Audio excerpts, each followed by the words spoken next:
आमंत्रित करना चाहूंगी मौजूदा समय में सरकार में लाहौल स्पीति से फायर ब्रांड विधायिका अनुराधा राणा जी कृपया मंच पर आएं और साथ ही साथ नेशनल कोऑर्डिनेटर ऑल इंडिया महिला कांग्रेस विद्या नेगी जी का कि मंच पर आए। मैं अनुरोध करूंगी मेरे वरिष्ठ सहयोगी स्पेशल कॉरेस्पॉन्डेंट रणबीर सिंह से कि इस सेशन की शुरुआत करें। ओवर टू यू रणबीर जी।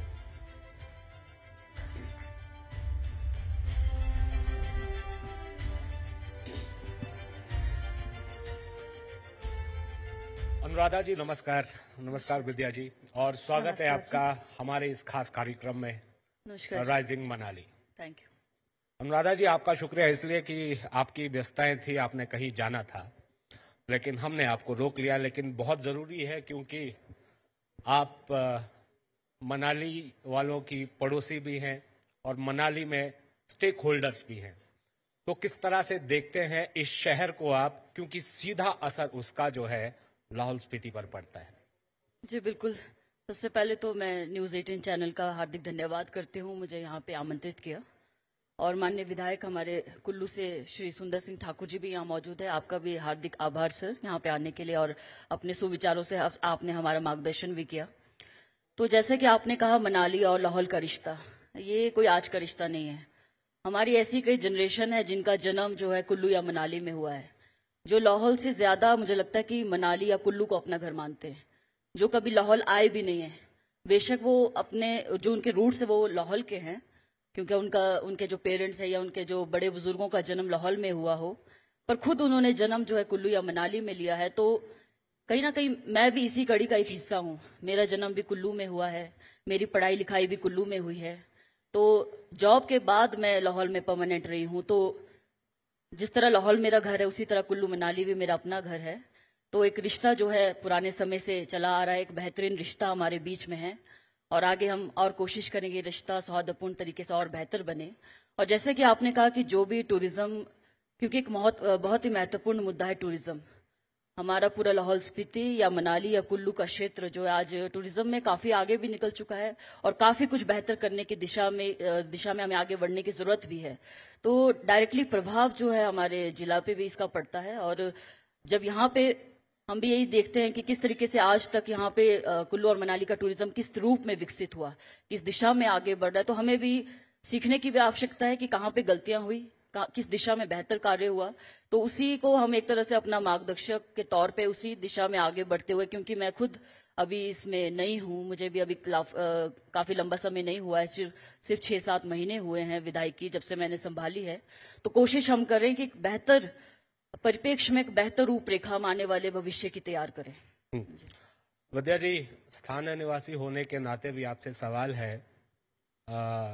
राजनीति तो अपनी जगह है, लेकिन जरा बताएं वर्तमान में जो मनाली की स्थिति है, सतत विकास की हम बात करते हैं, और आप ही से पहले ये समझना चाहेंगे कि ये जो स्थिति है ये कहाँ पाते हैं, मनाली कहाँ किस तरफ जा रही है। बात हम राइजिंग मनाली की कर रहे हैं। नमस्कार।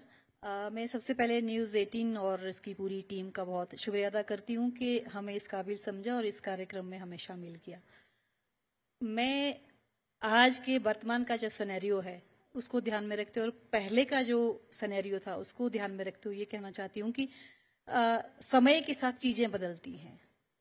मनाली की खूबसूरती इतनी है कि हम देख रहे हैं कि समय के साथ साथ यहाँ पे बाहर से लगभग पूरी दुनिया से लोग यहाँ पे आते हैं, पूरे देश से लोग यहाँ आते हैं, और उनकी आवाजाही जो बहुत ज्यादा बढ़ रही है। और उसके साथ सिर्फ लोग ही नहीं आते हैं, बल्कि उसके साथ साथ यहाँ पे बहुत से व्यापार के लिए भी लोग आते हैं, वेंडर्स लोग आते हैं, यहाँ पे अपनी आजीविका को चलाते हैं। स्थानीय लोग भी अपनी आजीविका को इसी में देखते हैं, जिसकी वजह से स्थितियां आज से जो 15 साल पहले थी वो बहुत बदल चुकी हैं।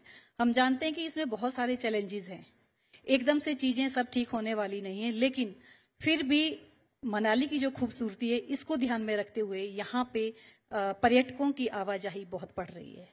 उनके यहाँ पे आने, और मैं ये नहीं कहूंगी कि इंफ्रास्ट्रक्चर को ही, बल्कि अगर वो यहाँ आते हैं तो उनकी सुरक्षा, उनकी मूवमेंट का भी हमें ध्यान रखना होगा। और साथ में जो यहाँ पे लोग बाहर से अपनी आजीविका के लिए भी आते हैं कि उनके लिए कौन सा जोन होगा, उनको किस तरह से सेटल्ड करना है, जिसकी वजह से यहाँ पे परिस्थितियां बिल्कुल साफ रहें और लोग जो टूरिस्ट बाहर से आता है वो यहाँ की सुंदरता को देख सके। इसके अलावा सबसे बड़ा चैलेंज जो हम देखते हैं कि अभी हाल ही में अभी मुझसे पहले जो वक्ता रहे हैं उन सब ने ये बात कही कि एक बहुत बड़ा चैलेंज है कि सर ट्रांसपोर्टेशन का सबसे बड़ा चैलेंज होता है, जो सबसे बड़ी मुश्किल यहाँ पे होती है।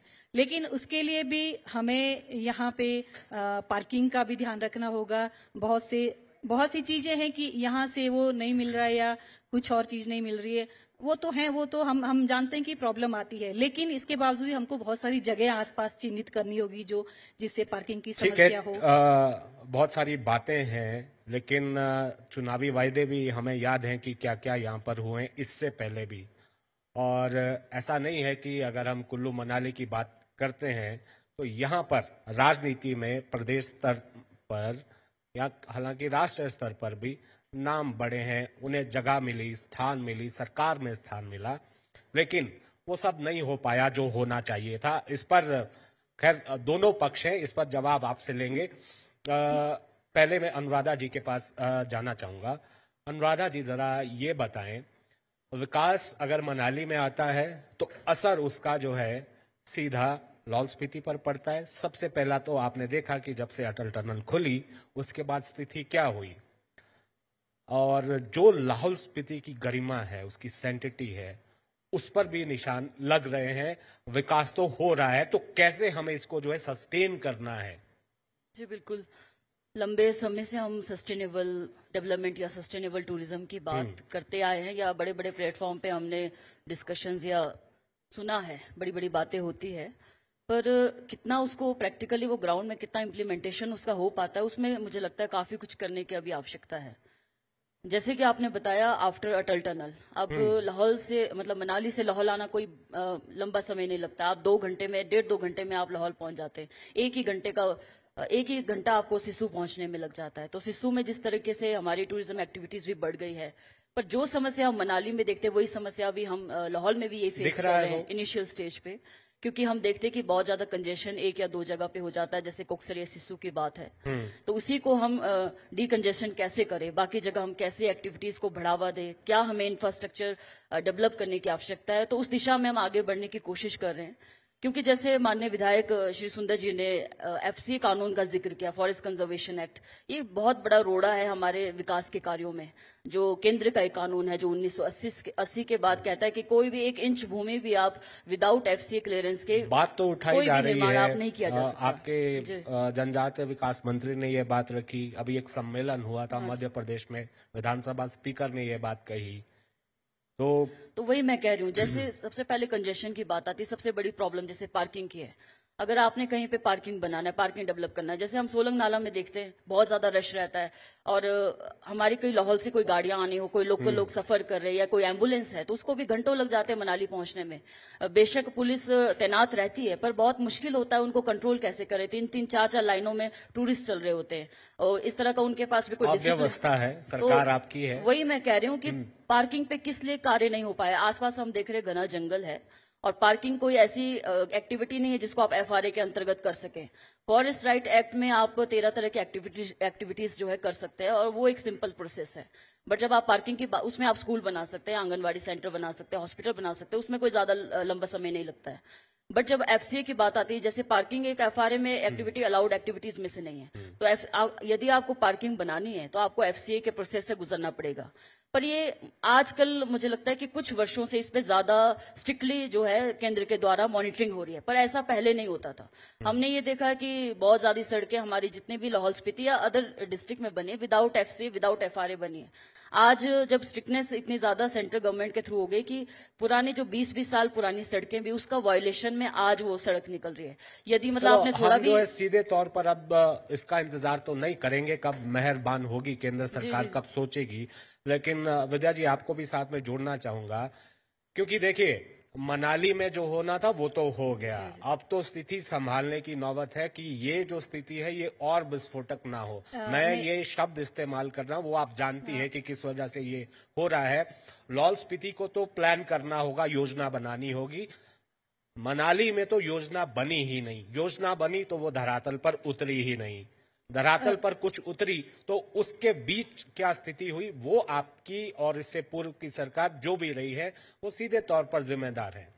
नहीं, ऐसी बात नहीं है। अभी जब से ये सरकार अभी बनी है, इससे पूर्व भी प्रयास किए गए हैं। अभी जो पहला हमारा कार्निवल था 2022 में, उस दौरान माननीय मुख्यमंत्री श्री सुखविंदर सिंह सुक्खू जी यहाँ आए थे, तो उन्होंने यहाँ के सर्कुलर रोड के लिए घोषणा करी थी और इस साल उन्होंने उस रोड का शिलान्यास भी किया है, जिसकी वजह से मनाली में आ रहे बहुत बड़े एक ट्रैफिक की जो समस्या उसका हल हो जाएगा। और माननीय हमारे जो विधायक हैं भुवनेश्वर गौर जी, उनके अथक प्रयासों से ये संभव हो पाया है, जिसका आप जानते हैं कि अगर ये सर्कुलर रोड बनता है तो इसकी वजह से मनाली के ट्रैफिक में बहुत ज्यादा हमें राहत मिलेगी। पुलिस का रोल है ना, आपकी सरकार है, तो पुलिस क्या करती है ट्रैफिक रेगुलेशन के लिए, या पुलिस को क्या करना चाहिए?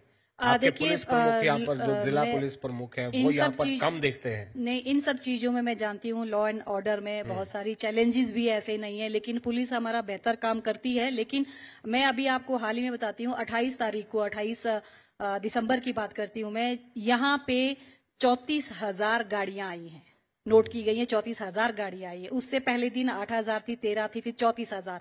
अब आप समझते हैं कि 1 किलोमीटर में कितनी हजार गाड़ियां आती हैं।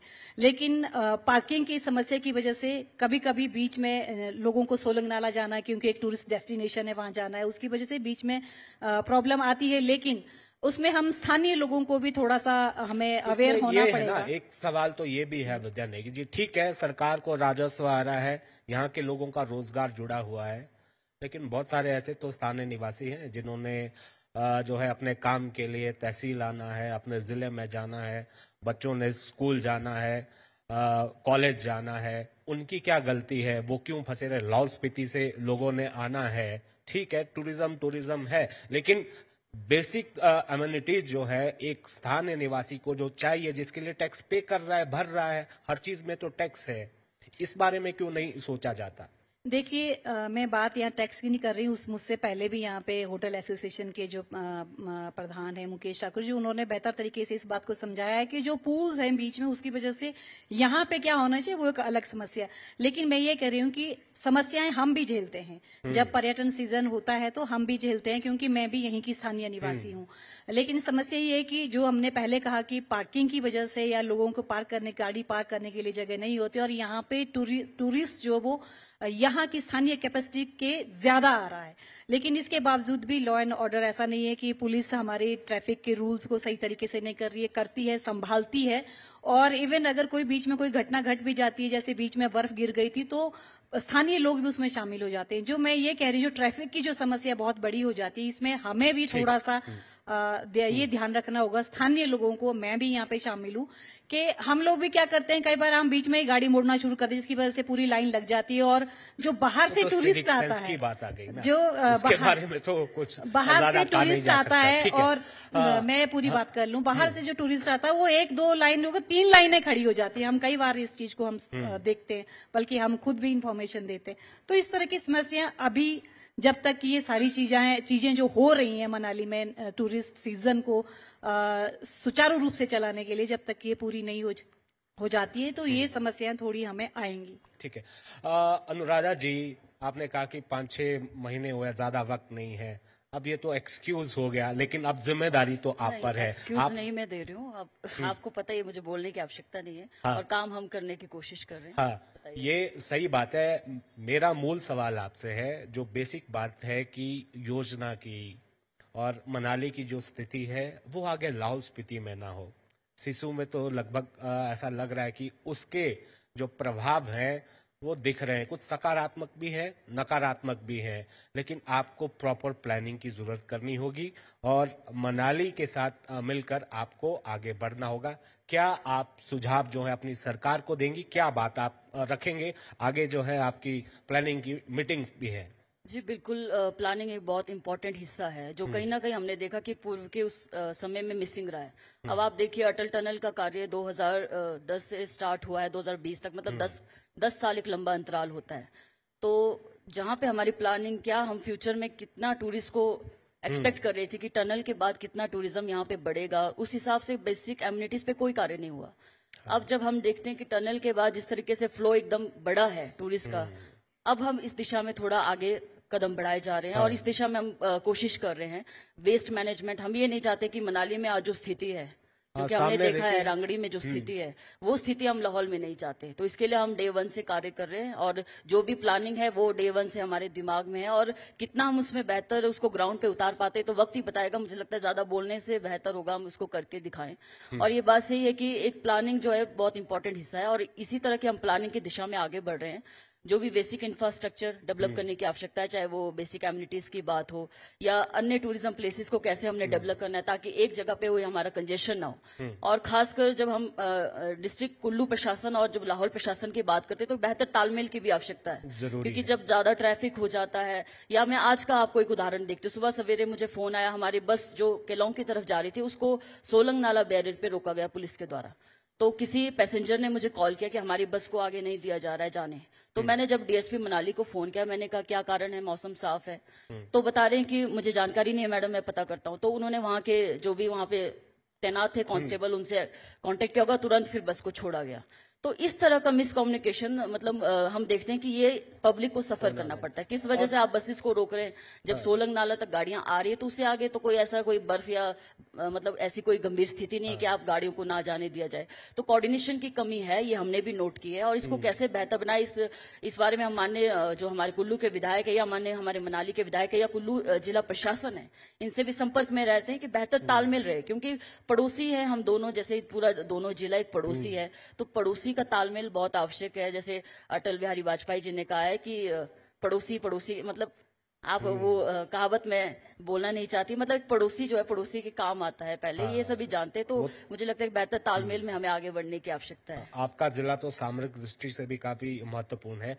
एक हमारे कार्यक्रम का अहम हिस्सा है रोड सेफ्टी भी, और वो तो बहुत इम्पोर्टेंट है। हमने देखा कि कुल्लू से लेकर आप शुरू कर दीजिए अटल टनल तक, रोड सेफ्टी बड़ा सवाल अभी भी बना हुआ है और उसको लेकर क्या किया जाना चाहिए और आपकी क्या योजना है इसको लेकर, सुझाव क्या है? सेल्फ डिसिप्लिन, जैसे माननीय विधायक जी ने कहा, ये बहुत आवश्यक है। और जैसे हमने भी देखा कि प्रॉपर साइनेजेस वगैरह, सेल्फ डिसिप्लिन तो नहीं, ये हम देखते हैं कि डंडा जरूरी चाहिए उसके लिए। ये भी हाँ, ये भी एक वक्त की बात है, इस पे मैं टिप्पणी नहीं करना चाहूंगी। पर इस तरह का मुझे लगता है एक सिस्टम डेवलप करने की आवश्यकता है। जैसे सिटीज में होता है, हम यहाँ पे देखते हैं कि हर मोड़ पे हमें पुलिस तैनात करनी पड़ती है। तो क्यों ना हम कुछ ट्रैफिक सिग्नल की दिशा में आगे बढ़े। इसका हम इस पे एक काम भी कर रहे हैं। हम देखते हैं कितना ये कामयाब होगा। लाहौल में करवा के दिखाएंगे कि पुलिस की हम जो ड्यूटी उसको कैसे कम करके मतलब थोड़ा डिजिटल वे में हम उसको कैसे कंट्रोल कर सकते हैं कि रेड सिग्नल है आपको रुकना है, ग्रीन सिग्नल है तो आपको आगे बढ़ना है, 2 लेन में आपको कैसे चलना है। और जो उन रूल्स की अवहेलना करते हैं स्ट्रिक्टली उनको फाइन इम्पोज करना चाहिए। ताकि वो हमने देखा कई बार, हमने इससे पहले भी कुछ पुलिस के प्रमुख रहे हैं, मैं पर्टिकुलर नाम नहीं लेना चाहूंगा, बहुत कुछ सुधार हमने उस वक्त देखने को मिला था। विद्या नेगी जी जानती होंगी अच्छे से। विद्या जी जरा ये बताएं, मनाली जो है किसी पहचान की मोहताज नहीं है, अंतर्राष्ट्रीय पर्यटन के मानचित्र पर है, पर क्या मनाली को हम इसी से विकसित करेंगे या इसी से नाम हो कि संख्या बढ़े, गाड़ियों की संख्या बढ़े, लोग बढ़े, भीड़ आए, तो जो टूरिस्ट यहाँ पर आकर सुकून के पल बिताना चाह रहा है, मॉल रोड पे आप आज भी जाइए, अभी भी जाइए, आपको भीड़ ही भीड़ मिलेगी। मुझे लगता है कि एक कॉम्प्रिहेंसिव टूरिज्म होना चाहिए जिसमें इकोलॉजिकल सस्टेनेबिलिटी की बात हो, जिसमें लोगों के शामिल करते हुए उनकी जो लाइवलीहुड है उसकी इन्हांस करने की बात की जाए, इनकम जनरेशन की बात हो, संसाधनों को बचाने की बात हो। और इसके साथ साथ ही मैं ये समझती हूँ कि जो जितने भी हमारे संसाधन हैं उनको भी बचाने की बात हो। मतलब कुल मिला के मैं ये कहना चाहती हूँ कि ये जो टूरिज्म है इसकी जो मैं हम सरकार से भी गुजारिश करते रहे और सरकार इस पे कार्य करना शुरू भी कर चुके कि ये जो प्लान हो वो लंबा प्लान हो, 20-25 साल का प्लान हो, वो छोटा ना हो, जिसकी वजह से लोगों को फायदा भी हो। और आप जानते हैं कि कोई भी चीज को बंद करने से कभी वो चीज रुकती नहीं है, क्योंकि बंद करना कभी हल नहीं रहा है। अगर हम दोहन करते हैं तो हमें पता है कि इसका संरक्षण भी जरूरी है, क्योंकि अगर हमें वहां से कुछ मिल रहा है तो वाजिब है कि हम उस चीज का संरक्षण भी करें। मनाली पर भार भी तो बढ़ रहा है लगातार, जनसंख्या का भार बढ़ रहा है, गाड़ियों का भार बढ़ रहा है, पर्यटकों का भार बढ़ रहा है, और इससे सबसे बड़ी जो अहम बात है वो मैं अनुराधा जी को भी इसमें लेना चाहूंगा। लाहौल स्पीति में हमने उसका इम्पैक्ट देखा। पर्यावरण बहुत महत्वपूर्ण पहलू जिसको हम दरकिनार कर रहे हैं। जी जी, पर्यावरण की ही बात की है कि वही मैं कह रही हूँ कि यहाँ की खूबसूरती, वो खूबसूरती हमारे जंगलों से है। यहाँ पे जो भी टूरिस्ट बाहर से आता है, जो भी यहाँ को देखने के लिए आता है, वो इसीलिए आता है क्योंकि यहाँ खूबसूरती है, और हमारी खूबसूरती हमारे जंगलों से, और हमारे जंगलों को हमें बचाना होगा, हमारे पर्यावरण को हमें बचाना होगा। जैसे कि अभी मैं एक छोटी सी बात बीच में और जोड़ना चाहती हूँ। पर्यटन के हिसाब से अगर हम और मुझसे पहले हमारे भाई साहब, सुंदर भाई साहब जी, वो जो विधायक कुल्लू हैं, हमारे बहुत सीनियर वरिष्ठ नेता, उन्होंने बहुत अच्छी बातों से समझाया भी, बताया भी किस तरह से नई चीजों को किया जाना है, नई डेस्टिनेशन को यहाँ पे आइडेंटिफाई किया जाना चाहिए, नई एक्टिविटीज को शुरू किया जाना चाहिए, जिससे कि हम जानते हैं कि आज के दौर में व्हाइट कॉलर नौकरी देना इतना आसान नहीं है, लेकिन हमारे पास प्राकृतिक संसाधन इतने हैं कि जिसके बिना पे हमारा स्थानीय लोग वहां से आजीविका अपनी जुटा सकते हैं और जुटा रहे हैं। तो उसके लिए अभी हाल ही में कहना चाहती हूँ कि केंद्र सरकार ने पर्यटन के लिए बहुत सारे पैकेज दिए, और मैं जानती हूँ कि उसमें हिमाचल का नाम उस पैकेज में कहीं नहीं था। तो अगर इस तरह की ये चीजें हमारी सरकार, ये तो राजनीतिक बात होगी। नहीं, राजनीतिक बात नहीं है। मैं कहना सवाल चाहती हूँ तो इसमें ये भी है ना कि मनाली में टूरिज्म की बात आती है, तो टूरिज्म तो यहाँ के लोगों ने बढ़ाया है, सरकारों ने क्या किया? सरकार तो पार्किंग भी नहीं बना पाई। इसमें आपे की सरकार की बात नहीं है, पूर्व सरकार की वही हम कह रहे हैं। उसमें शुरुआत पार्किंग हालांकि बहुत स्मॉल एलिमेंट की मैं बात कर रहा हूँ, बड़ी चीजें हैं मनाली की। मैं सिर्फ मनाली की ब्यूटिफिकेशन की बात नहीं करती हूँ। सिर्फ मनाली का ब्यूटिफिकेशन अपने आप में काफी नहीं है। ब्यूटिफिकेशन ऐसा होना चाहिए कि अगर ब्यूटिफिकेशन हो गया है तो वो लोगों के काम आना चाहिए। हाँ। ऐसा ब्यूटिफिकेशन हो। अब मान लीजिए यहाँ पे देख लीजिए, हमारे यहाँ पे वन विहार है, साथ में लगते जो हमारा वाइल्ड लाइफ जहाँ पे हम बैठे, इसके पीछे भी वन विहार है, पार्क है। लोग जाते हैं, चलते हैं। एक हमारे गुशाल के पास भी वन विहार बना, लोग जाते हैं। लोग वहां जाएं और आम लोग भी उसके प्रयोग करें, और बाहर से जो टूरिस्ट आ रहा है वो भी उसका प्रयोग करें। सस्टेनेबल डेवलपमेंट की हम बात कर रहे हैं, तो इसमें तो मुझे लगता है कि सबसे महत्वपूर्ण पहलू तो पर्यावरण है। हम जब हम बड़े हुए तो हमने ये मतलब जब हमने 25 से 30 साल की वर्ष हमारी आयु जब पूरी हुई तो हमने कभी नहीं सुना था कि लाहौल स्पीति में बारिश हो रही है। आज लाहौल स्पीति में बाढ़ भी आ रही है। जी बिल्कुल, ये सबसे इम्पोर्टेंट कंसर्न है आज के परिप्रेक्ष्य में अगर बात की जाए, और ना केवल लाहौल स्पीति, पूरे वर्ल्ड में आज हम क्लाइमेट चेंज का इम्पैक्ट देख रहे हैं। बट लाहौल स्पीति हम बहुत तेजी से देख रहे हैं, तो ये काफी हमें आश्चर्यचकित भी करता है, क्योंकि जैसे हमने टनल के बाद देखा है, एकदम से सिनेरियो में बहुत ज्यादा चेंज आया। जैसे आपने कहा, बर्फ पड़ना बहुत कम हो गया, बारिश हो रही है। हाँ, मनाली में देख लीजिए आज की स्थिति। बिल्कुल नहीं है। और गर्मी में गर्मी ज्यादा, ठंड में ठंड कम ज्यादा हो रही है, तो बहुत ज्यादा ड्रास्टिक एक चेंज है। तो जैसे मैम ने भी कहा कि टूरिस्ट आता है, क्या देखने आता है? यहाँ कोई मैगी खाने तो स्पेशल लाहौल नहीं आता या मनाली नहीं आता, वो यहाँ नेचर देखने आता है। हम एक तरह से मैगी नहीं बेच रहे या चाय नहीं बेच रहे, हम अपना नेचर बेच रहे हैं। तो यदि हमारा नेचर नहीं रहेगा तो एक तरह से टूरिज्म भी नहीं रहेगा। तो इसको कंजर्व करना और उसको इसकी दिशा में हमने कैसे आगे बढ़ना, मुझे लगता है ये बहुत इंपॉर्टेंट है। और हिमाचल जैसा जो स्टेट है, या लाहौल स्पीति की अगर बात की जाए, सिस्मिक जोन 4 या 5 में आता है अर्थक्वेक के, तो कोई भी छोटा सा भी अर्थक्वेक हो तो एक ड्रास्टिक जो है नुकसान हो सकता है। और इस तरह की त्रासदी हमने हाल ही में देखी है, पूरे हिमाचल में बहुत नुकसान हुआ है। तो कैसे पर्यावरण के साथ मुझे लगता है बैलेंस बिठा के हमें आगे चलना, ये बहुत इंपॉर्टेंट है। तो इसी दिशा में हम यही चाहते हैं कि जो भी कार्य वो इको फ्रेंडली हो, और कैसे या ग्रीन एनर्जी की तरफ हम कैसे आगे बढ़े, या कैसे हमने अपने जो संसाधन है उसको कैसे बचाना है, कैसे कंजर्व करना है, ये बहुत इंपॉर्टेंट है।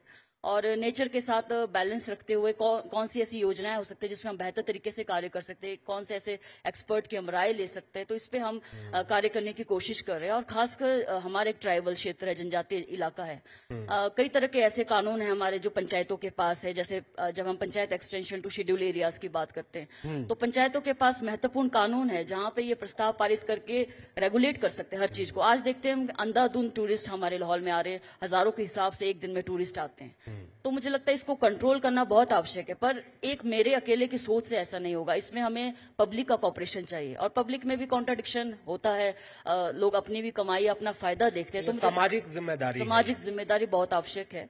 कैसे हम कलेक्टिवली एक प्लेटफॉर्म पे आके ये डिसीजन ले सकते हैं, और नॉर्थ ईस्ट की एवज में कैसे हम इसको कंट्रोल कर सकते हैं, रेगुलेट कर सकते हैं, क्योंकि आने वाली जनरेशन को हम क्या छोड़ के जा रहे हैं बहुत इंपॉर्टेंट है। आज की जनरेशन तो चलो उस पर बैठ के कमा रही है, सब कुछ कर रही है, पर आने वाली जनरेशन में जब बर्फ नहीं पड़ेगी तो लाहौल कौन आना चाहेगा। तो ये सारी चीजें जिसके बारे में मुझे लगता है सोचना बहुत आवश्यक है, और इस दिशा में सोच के हम आगे बढ़ने की कोशिश कर रहे हैं। जी विद्या जी, जरा बताएं, आपकी सरकार अभी है, आपने क्या तय किया है राइजिंग मनाली के लिए? क्योंकि मनाली अकेली को विकसित करने के लिए अब जो है समय बहुत कम है। बात तो हमारे पास अभी जो मौजूदा स्थिति इसको संभालने की है, और राइजिंग मनाली अकेली नहीं है, वो तो वहां से आपको बजौरा से शुरू करना पड़ेगा। मनाली, अगर हम मनाली कहें, मनाली क्षेत्र सिर्फ ये टाउन ही नहीं है। मनाली जब टूरिस्ट आता है वो पतलीकुल से लेकर अटल टनल तक का पूरा क्षेत्र है जो वो इसमें आता है, जिसमें बाहर से टूरिस्ट घूमने आता है। अब जबकि अब लाहौल भी टूरिस्ट पहुंच रहा है। लेकिन अभी जो मैंने बात कही कि एक लंबा प्लान भी होना चाहिए, कि कॉम्प्रिहेंसिव टूरिज्म की हम जो बात करते हैं, इसके साथ साथ ही अभी चल भी रहा, जैसे मैंने एक सर्कुलर रोड की बात की है जो जिसका अभी शिलान्यास हुआ, जिसके बनने से मनाली को जो ट्रैफिक का सबसे बड़ा एक समस्या आती है उससे हमें काफी राहत मिलेगी।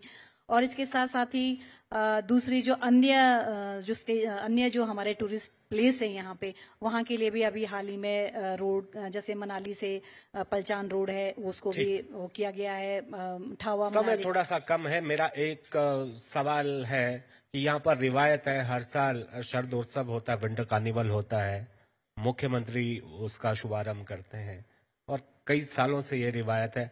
मुख्यमंत्री आते हैं, घोषणाएं करते हैं, मनाली वहीं की वहीं है, और यहाँ पर स्थिति जो है और खराब होती जा रही है। नहीं, ऐसा नहीं है। मैं आपको ये क्लियर करना चाहती हूँ। माननीय मुख्यमंत्री सुखविंदर सिंह सुक्खू जी ने हमारे मनाली के विधायक भुवनेश्वर गौड़, मैं मौजूदा मुख्यमंत्री, इससे पहले जितने मुख्यमंत्री रहे हैं, जो मेरे जहन में मैं आपको बता रही हूँ, जो भी उन्होंने घोषणाएं यहाँ की थी, 15 मील पुल की बात की थी, सोलंग नाला पुल की बात की थी, सर्कुलर रोड की बात की थी, और जो रोड हमारे हलान हलान सेकंड को रोड जा रहा है, हमारे जो ये मनाली से बुरुआ को रोड जा रहा है, इनकी जो भी बात उन्होंने की वो सारे काम पूरे हो गए हैं, और ये सर्कुलर रोड भी बनने जा रहा है। ठीक है, आखिरी टेक आपसे लेना चाहेंगे, क्या कहेंगी अपनी सरकार को आप, और क्या बात आप रखेंगी? ये सारी जितनी डेलीब्रेशन यहाँ पर हुई हैं, क्या आप समझती हैं अब क्या करने की जरूरत है? अकेले मनाली की ही बात नहीं है, पूरे हिमाचल को अगर हम समेट लें कुछ शब्दों में। देखिए, पर्यटन बहुत इम्पोर्टेंट एक फील्ड है। मतलब एक इकोनॉमी में अगर हम देखा जाए, जो हमारा 6% जो है या 7% GDP जो है टूरिज्म क्षेत्र से आता है, तो इस दृष्टि से बहुत इम्पोर्टेंट जो है एक पर्यटन एक कारोबार के तौर पे या रोजगार देने की दृष्टि से बहुत इम्पोर्टेंट है, खासकर हिमाचल जैसा जो स्टेट जो एक पूरे देश का एक दिल है। तो कैसे हम इसको सस्टेनेबल वे में आगे बढ़ाएं, कैसे सेंट्रल गवर्नमेंट के साथ बेहतर सामंजस्य स्थापित करके हम आगे बढ़े, और कौन से ऐसे केंद्रीय कानून जो हमारे रुकावट पैदा कर रहे हैं उसको कैसे थोड़ा उसमें रिलैक्सेशन अगर सेंट्रल गवर्नमेंट के द्वारा दिया जाए तो मुझे लगता है बहुत जरूरी है।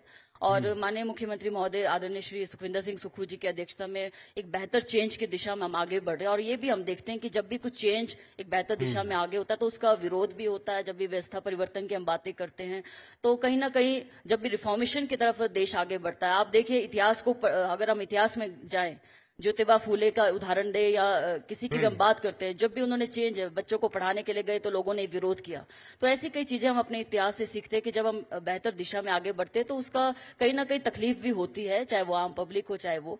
पर मुझे लगता है कि आने वाले सुनहरे भविष्य को देखते हुए जो भी डिसीजन माननीय मुख्यमंत्री महोदय या पूरी कैबिनेट या सरकार ले रही है, ये आने वाले मुझे लगता है समय में जो है पब्लिक के सोच को और बेहतर बनाने की दिशा में आगे बढ़ रही है। और किस तरीके से सस्टेनेबल वे में, जैसे माननीय मुख्यमंत्री बार बार इसका जिक्र करते हैं कि हमने एक पर्यटन का हब बनाना है पूरे स्टेट को, और कैसे सस्टेनेबल वे में या इको टूरिज्म में आगे बढ़ना है, तो ये उनकी एक अच्छी सोच और सही दिशा में जो उनकी सोच है उसको दिखाता है। और मुझे लगता है कि पूरे स्टेट की जनता उनके साथ खड़ी है और पूरा साथ हर कदम पे देती भी आ रही है, और इसके बेहतर परिणाम हम आने वाले समय में देखेंगे। ठीक है, व्यवस्था परिवर्तन की बात हो रही है, वो धरातल पर दिखनी भी चाहिए, लेकिन एक बड़ी बात इसमें है कि जो स्थिति आज मनाली में है उसकी हम ये कह सकते हैं कि भरपाई जो नुकसान हो चुका है और इसकी बेहतरी के लिए अब न केवल सरकारों को सजग होना पड़ेगा बल्कि ये सामाजिक जिम्मेदारी भी है। हमारे पास सवाल तो और भी थे लेकिन समय इतना ही है। अनुराधा जी, विद्या नेगी जी, आप दोनों का बहुत बहुत शुक्रिया। Thank you. बहुत बहुत शुक्रिया सर। और अब मैं अनुरोध करूंगी न्यूज 18 हिमाचल के कंसल्टिंग एडिटर मुकेश राजपूत जी से कि प्लीज मंच पर आएं और हमारे मेहमानों को पुष्पगुच्छ और मोमेंटो देकर सम्मानित करें।